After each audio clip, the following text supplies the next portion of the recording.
O cloroplasto é a organela responsável pelo processo de fotossíntese nos organismos eucariontes autotróficos. A gente vai analisar aqui agora um modelo da estrutura do cloroplasto para a gente poder entender um pouquinho mais sobre esse cara. Veja bem, é importante lembrar que os modelos eles são estruturas que tendem a representar a realidade, mas eles nunca tocam a realidade completamente, né? Então vamos lá. Olha só, vou desenhar aqui pra gente e a primeira coisa que eu vou fazer é justamente trocar a cor da caneta para a cor verde. Por quê? Porque o cloroplasto ele tem um pigmento, muitos pigmentos, mas principalmente o pigmento clorofila, que é verde.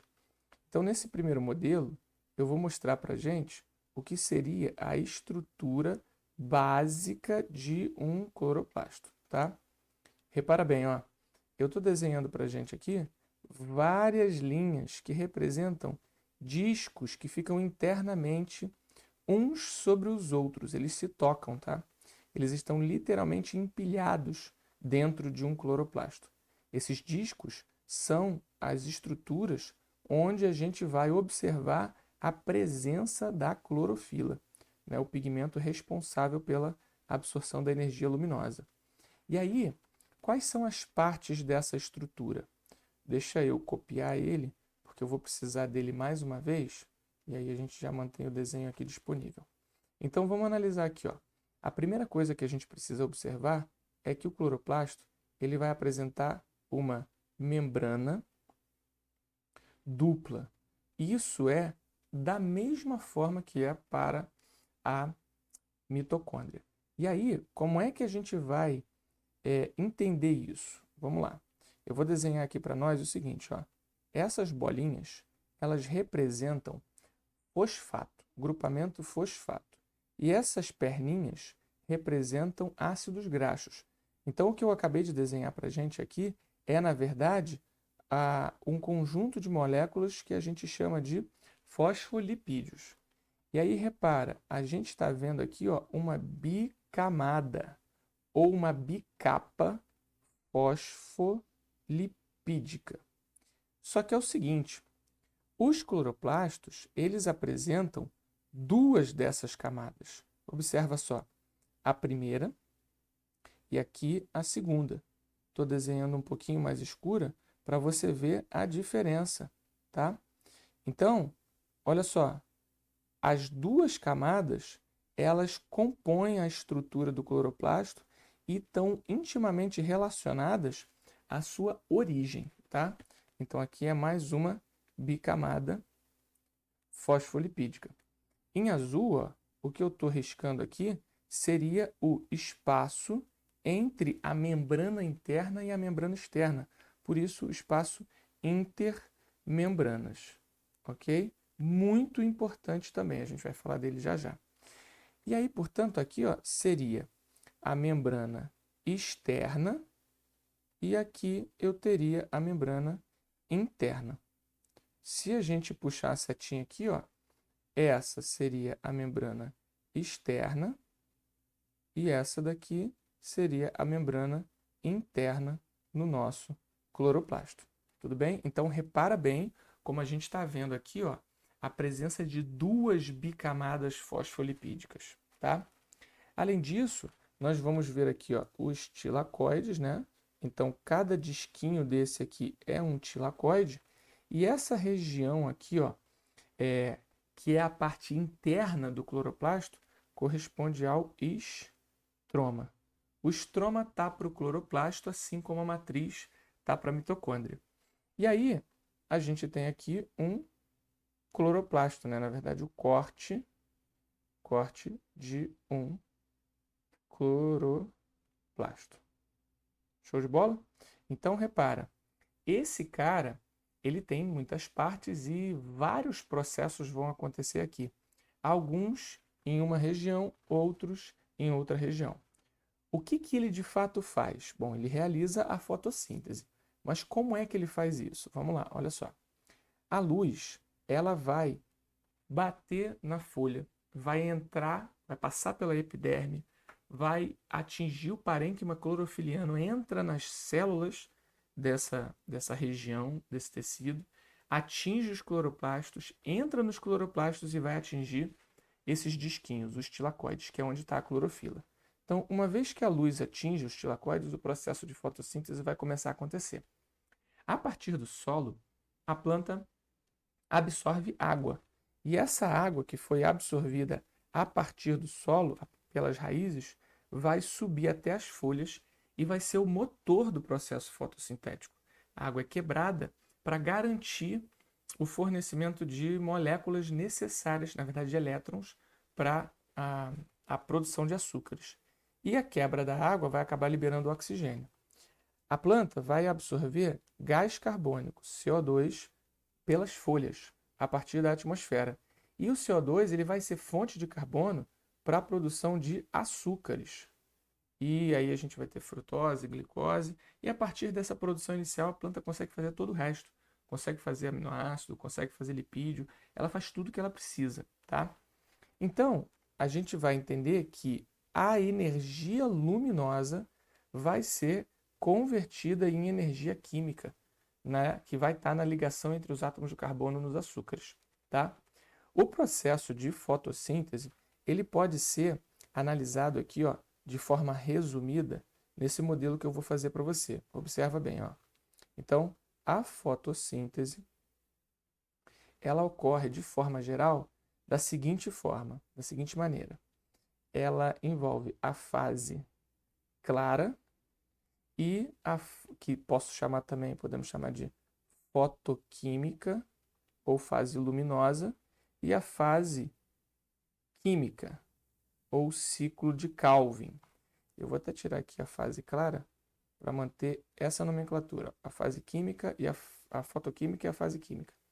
Por exemplo, a fase química ela pode ser chamada também de fase escura. Eu não gosto desse nome, porque muita gente acaba confundindo e acha que ela acontece no escuro, e não é verdade.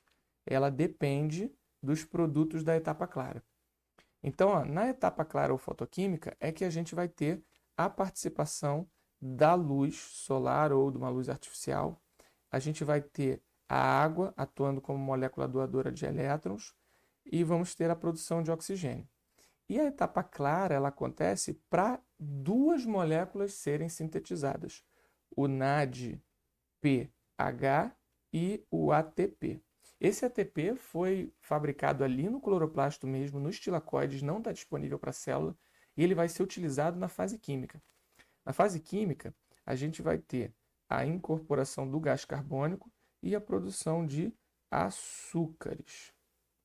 E aí, repara bem, ó, os produtos da fase clara, que foram o ATP e o NADPH, eles foram consumidos e aí eles voltam como NADP+, e ADP mais P. Então, repara, é isso aqui, ó, serve, é fabricado lá na etapa clara apenas para movimentar a etapa química, ok? Então, ó, a energia luminosa, ela veio para aqui, em última análise. É importante destacar que a fase química ela vai acontecer nos tilacoides, tá? Tilacoides, ao passo que a fase química vai acontecer no estroma. Perfeito? Então a fase química movimenta, a fase fotoquímica movimenta a fase química, tá? E aí veja bem, olha só. A gente viu aqui então que o cloroplasto é a organela da fotossíntese nos organismos autotróficos eucariontes, tá?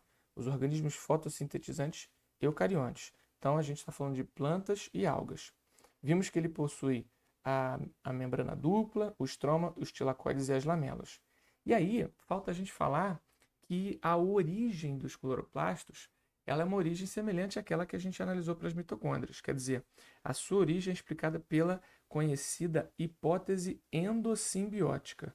Olha bem, essa hipótese aqui que foi apresentada pela importantíssima pesquisadora, já falecida, Lynn Margulies. Que hipótese é essa? Veja bem, ó. A Lynn Margulies, ela, com a sua equipe, né, chegou à seguinte conclusão. No passado, mitocôndrias e cloroplastos seriam procariontes de vida livre que teriam sido fagocitados, não digeridos e teriam passado a viver em simbiose com os eucariontes. Então, vamos fazer um modelo para ilustrar isso. Repara só. Na primeira situação, a gente está vendo aqui o que seria um eucarionte de vida livre. E aí eu vou representar aqui, ó, em azulzinho mesmo. Ele seria verdinho, né? Mas eu estou representando em azul só para não ter que trocar a caneta aqui. E aí eu teria ali um procarionte de vida livre. Na segunda situação, olha o que nós vamos observar. Esse eucarionte, ele vai esticar a sua membrana plasmática, tá? Através do seu citoesqueleto.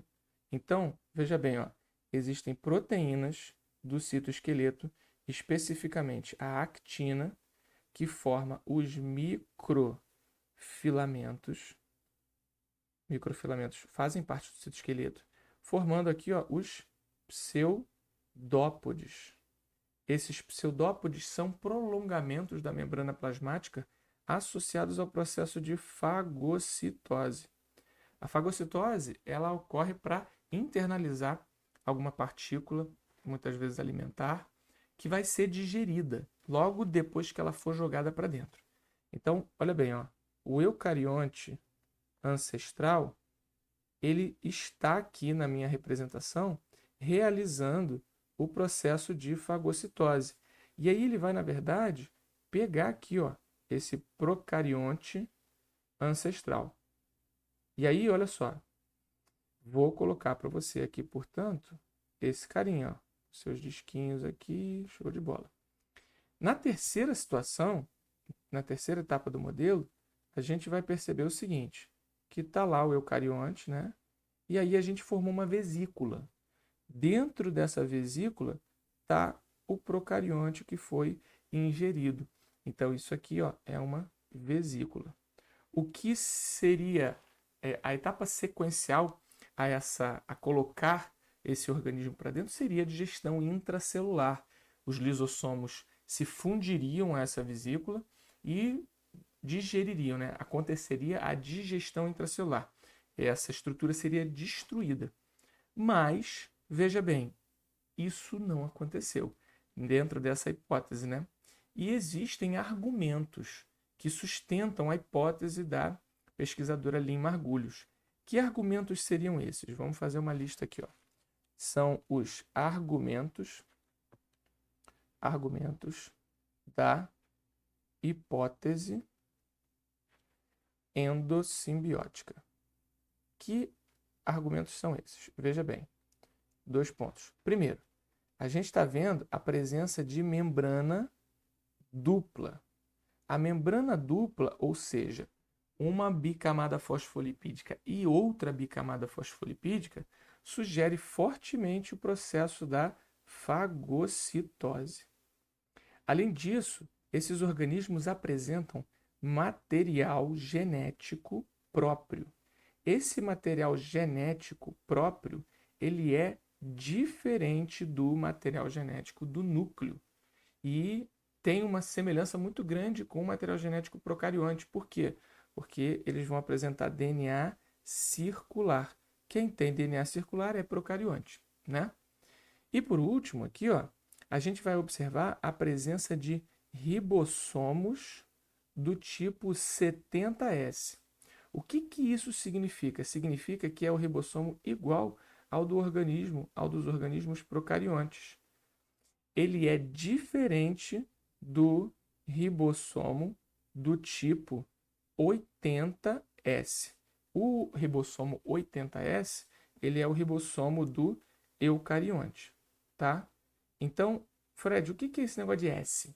O S se chama Svedberg. Ele é um coeficiente de sedimentação de RNA ribossomal. É uma variável, né? Uma medida que a gente usa ali para pesquisa com esse tipo de material genético, né? Que compõe o ribossomo, a RNA ribossomal. O importante é você saber que o eucarionte tem o ribossomo 80S e o eucarionte tem o 80S e o procarionte tem o 70S. Então, dentro do cloroplasto e dentro das mitocôndrias, há ribossomos iguais aos dos procariontes. Há material genético próprio, diferente do nuclear, circular, e os caras ainda têm membrana dupla. Então, assim, esses são argumentos fortíssimos que sustentam a ideia de que realmente as mitocôndrias e os cloroplastos seriam lá no passado procariontes de vida livre, tá? Então, repara bem, a gente analisou muita coisa aqui, tá? definimos o cloroplasto como organela da fotossíntese, mas contextualizamos ele em tudo isso aí. Mostrei aqui o processo da endossimbiose, mostramos as duas membranas e as partes do cloroplasto, mostramos aqui o processo da fotossíntese resumidamente, né? E aqui a lista dos argumentos que sustentam a hipótese endossimbiótica, tá bom? Espero ter te ajudado. Desejo a você excelentes estudos. A gente se vê na próxima. Valeu, um abraço.